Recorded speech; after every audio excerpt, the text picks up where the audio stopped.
1986년 1월 28일 오전 11시 38분 미국 플로리다주 케네디 우주센터에서 우주왕복선 챌린저5가 발사되었습니다.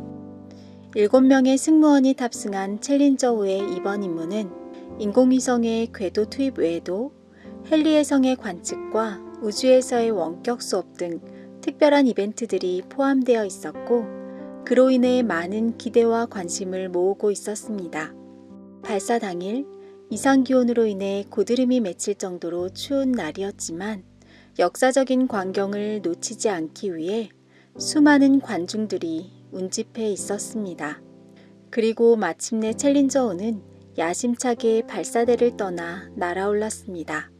그러나 힘차게 출발한 챌린저5는 발사 73초 만에 공중에서 폭발하게 되었고 이 사고로 인해 탑승 승무원 7명 전원 사망이라는 인명피해와 함께 많은 경제적 손실 또한 발생했다고 합니다.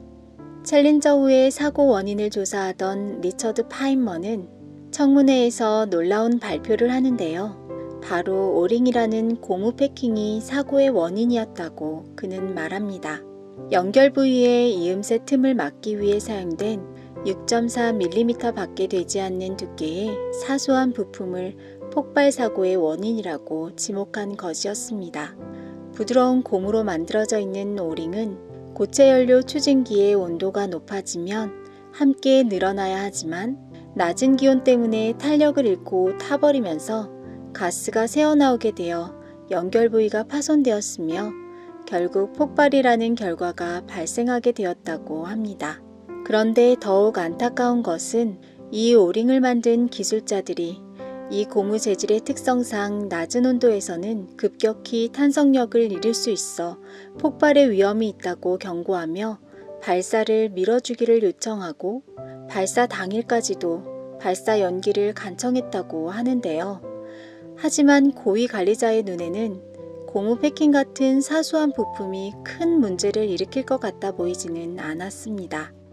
우주왕복선이라는 대규모 시스템 내에서는 언제나 있을 수 있는 수용 가능한 위험에 불과하다고 생각하였고 큰 위험 요소로 보지 않아도 된다는 결론을 내리며 발사를 감행했던 것입니다. 많은 사람들의 관심을 받으며 첨단 과학기술의 결정체라 여겨지던 거대한 우주왕복선은 그렇게 사소한 부품 하나의 문제를 간과함으로 공중에서 산화되고 마는 결과를 초래하게 되었던 것입니다. 아가서 2장 15절은 이렇게 말합니다. 우리를 위하여 여우 곧 포도원을 허는 작은 여우를 잡으라. 우리의 포도원에 꽃이 피었음이니라. 포도원을 허는 것은 작은 여우라고 말합니다. 우리가 사소하게 생각하고 간과하는 아주 작은 불순종의 문제가 우리의 행복과 구원을 결정하는 중요한 것이라고 말씀하십니다. 산상보훈 52페이지는 이렇게 이야기합니다. 죄를 이루는 것은 큰 불순종의 행위가 아니고 지극히 작은 것에서 하나님이 나타낸 뜻과 충돌을 빚는 것이다. 왜냐하면 이것은 사람이 아직 죄와 교통하고 있다는 것을 보여주기 때문이다. 사람은 하나님의 한 말씀이나 여러 말씀으로 살 것이 아니라 그분의 모든 말씀으로 살 것이다. 우리는 아무리 하찮게 보이는 말씀 하나라도 무시하면 안전할 수 없다. 율법 가운데서 이생과 내세에서 다 같이 사람의 유익과 행복을 위하지 않는 계명은 하나도 없다. 사람은 하나님의 율법을 순종함으로써 울타리에 둘러있는 것처럼 악에서 보호를 받게 된다.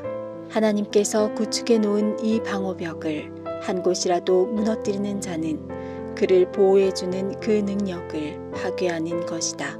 왜냐하면 원수가 들어와서 황폐케 하고 멸망시킬 길을 열어놓기 때문이다.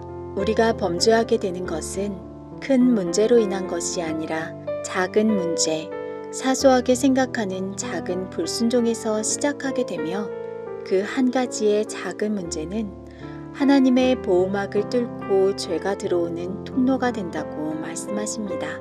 우리의 포도원, 하나님과 내가 함께 거하는 믿음의 포도원을 작은 여우가 헐 때까지 그냥 두어서는 안 됩니다.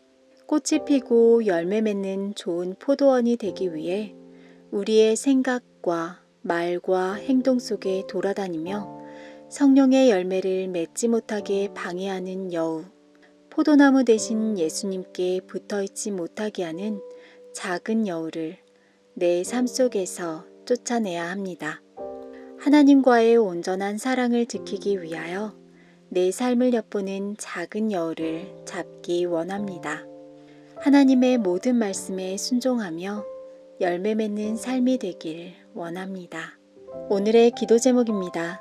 삶의 가장 작은 것까지도 순종하며 열매 맺는 자녀로 살아가는 우리 모두가 되도록 기도해 주세요. 질병으로 고통받는 우리의 사랑하는 가족과 성도들이 하나님의 어루만지시는 손길로 위로받고 치유받도록 기도해 주세요.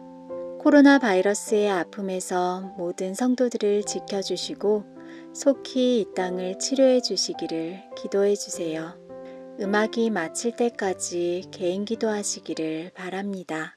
오늘도 하나님의 평안이 성도님들의 가정마다 함께 하시기를 바랍니다.